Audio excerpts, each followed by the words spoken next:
Kinaiinggitan pala. Kaya yung may Chris ay na-stop. Yung nainggit ay nandyan lang po pala sa my Chris community. Totoo nga ba?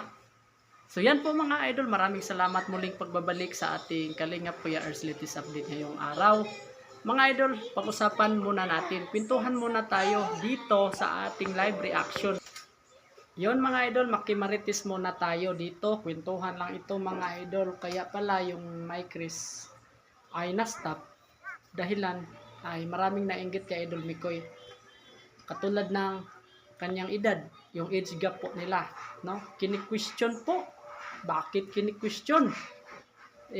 Wala namang masama kung yung edad ay mataas o mababa, no? Ang importante, age doesn't matter. Importante may tandem, di ba? So yun mga idol, laking gulat ng karamihan na na-stop ang my Chris. So, yung ilan mga idol, alam nyo, ito ay isang opinion lamang ha. Opinion lang ito mga idol. Yung ilan ay nagsasabi na si Idol Kalingap Rab daw ang nag-stop. Para sa akin, hindi si Idol Kalingap Rab ang nag-stop, kundi mismo kayo. May ilang my Chris supporters, mga idol. Oh, may mga ilang supporters ng my Chris or kunuhay supporters daw ng my Chris na naiinggit kay Idol Mikoy, kaya ginawaan po siya ng issue patungkol sa age gap nila ni Idol Krista. Kaya yon, na-stop yung my Chris at pinagbintangan pa si Idol Rab na siya mismo ang nag-stop. Hindi siya mismo ang nag-stop mga idol, kundi kayo ang gumawa, kayo ang nag-stop, no? Ano ang inyong ginawa? Edit yung gawang storya dahil sa age gap nila ni Idol Mikoy or ano-ano pa ang inyong sinasabi dyan para maniwala si Idol Rab. At yun, may mga antay-kalinga pa na nag-usasisa dito sa isyong ito. So mga idol, ang may Chris sana ang kinagigiliwan ng ating mga kababayan, lalo na ang ating mga magigiting na OFW sa Luzon, Visayas at Mindanao. Lahat mga idol, dito sa my Chris, maraming napasayang tao, maraming mga may sakit na nanonood at gumaling, no? Dito sa my Chris, maraming nagbago ang buhay. Siyempre mga idol, dito kay Idol Krista, laking tulong na ito mga idol kay Idol Krista. O usap-usapan mga idol, si Idol Krista ngayon ay sumasali na sa mga singing contest para lang may pangtusto sa kanyang pag-aaral, no? At syempre, hindi naman po siya iniwan ng ating mga kababayan na mga supporters, solid supporters ng my Chris ha. Hindi yung nagpapanggap, kasi yung nagpapanggap na supporters kunuhay ng my Chris ay yun ang siyang sisira, sa pagkatao ng ating bida ni Idol Mikoy at ni Idol Krista, di ba? So yun mga idol, yun ang totoo. At may mga antay-kalingap na namang pumapasok dito sa my Chris community. Kaya yun, no? Napagdesisyonan ni Idol Rab.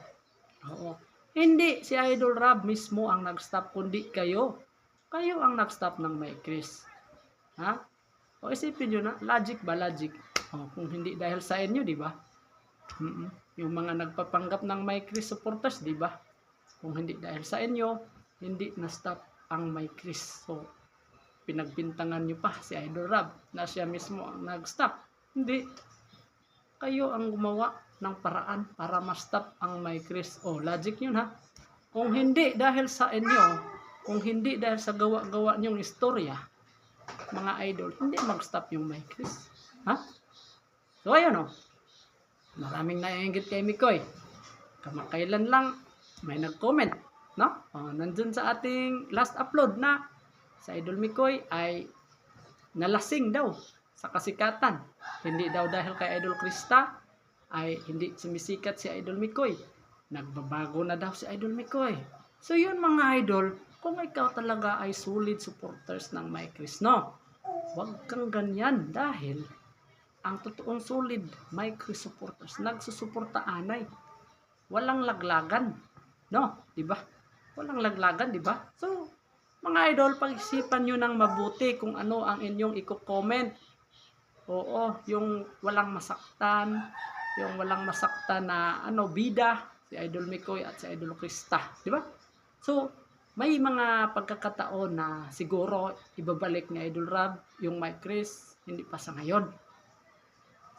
At napansin nyo ba yung pagsabi ni Idol Rab na stop muna, parang yung mga mata niya ay nadala lang siya mga idol na stop muna, pero ibabalik din yon. So, sa mga supporters ng Mike Chris dyan, dapat marunong tayong maghintay. Oo, marunong talaga tayong maghintay at huwag tayong padalos-dalos na padala ng ating mga emosyon dyan na ay wala nang Mike Chris dahil kay Idol Rab, dahil sa kanila, ganon yung istorya. So, huwag ganon mga idol. Ha? So, may kanya-kanya silang trabaho. Si Idol Mikoy, nagcha-charity vlogs, tumutulong sa mga nangangailangan, masaya na siya ngayon, together sa kanyang mga barkada, ang Papa Balls, di ba? Mga idol, masaya na siya. At si Idol Krista naman, nag-aaral din para sa kanyang kinabukasan, para sa kanyang pangarap, to become a flight attendant someday. At through Kalingap Foundation, napaaral si Idol Krista, di ba? So, yun, konektado yan si Idol Tatay Junel. Dahil sa Kalingap, napunta si Idol Krista. Dahil kay Idol Krista, napunta si Idol Tatay Junel sa Kalingap. Connection yan, no? Maraming mga ginawa, no, ang Kalingap. Sila ang naging tulay na magbago ang buhay ng bawat Pilipino, ng bawat nangangailangan, no? Puriya na lang sa mga hindi po talaga nangangailangan ng tulong, mga idol. At alam niyo po ba kung bakit puro babae itong beneficiary ni Idol Rab? Iilan lang yung mga lalaki, dahil yung mga babae lang na hindi garbuso, no? Hindi garbuso, no? Hindi ma-pride, no? Yung iba mga lalaki kasi at parang siguro mahiya lang siguro, no? Mahiya sila at siguro busy at talagang gusto nilang tutulungan itong mga babae. Kaya pansin po natin puro babae. So yun mga idol, hindi lang yan babae, may mga talent, skills, at yan ay na-develop through Kalingap. Tandaan nyo yan, through Kalingap. At may mga anti-Kalingap pa na hindi po talaga nila matanggap na dahil sa Kalingap nagbago, maraming nagbago mga buhay, nagkaroon ng sariling bahay dahil sa Kalingap. Yun ang kanilang re-reaksyonan sana. Pero puro anti-paninira yung nire-reaksyonan. At ito, yung Mike Chris na stop, no? Hindi dahil sa inyo, kayo ang gagawa, kaya na stop yung Mike Chris. So alam nyo na, mga idol. So yun lang po mga idol ang kwentuhan natin araw na to. Ano po, meron tayong nakukuhang aral. Walang video, walang script, impronto, reaction. Para sa inyo ito mga idol. Sana'y huwag kalimutang mag-like, subscribe, at i-on ang notification bell para lagi kayong updated mga idol sa susunod nating mga uploads. Ingat kayo lagi. To God be all the glory. Bye bye. God bless.